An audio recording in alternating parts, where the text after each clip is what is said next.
La situation est explosive à la frontière entre le Bélarus et la Pologne, limite orientale de l'Union européenne. Dans un froid glacial, des milliers de migrants, principalement des Kurdes du Moyen-Orient, se retrouvent entre deux armées.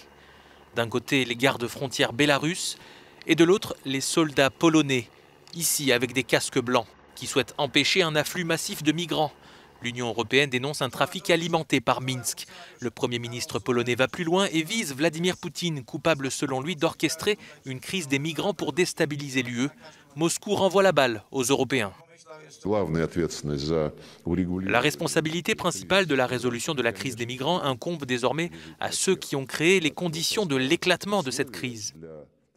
Et le deuxième argument est qu'il est nécessaire d'éviter le double jeu. Vous ne pouvez pas appliquer des normes différentes à, par exemple, l'Italie et à la Pologne. Ces migrants, près de 4000, se retrouvent entassés dans un camp improvisé côté bélarus. Les journalistes ne peuvent pas accéder au site. Ces images sont fournies par l'agence officielle bélarusse. Depuis le début de la crise, au moins 10 migrants sont morts, dont 7 du côté polonais de la frontière, selon le quotidien Gazeta Wyborcza.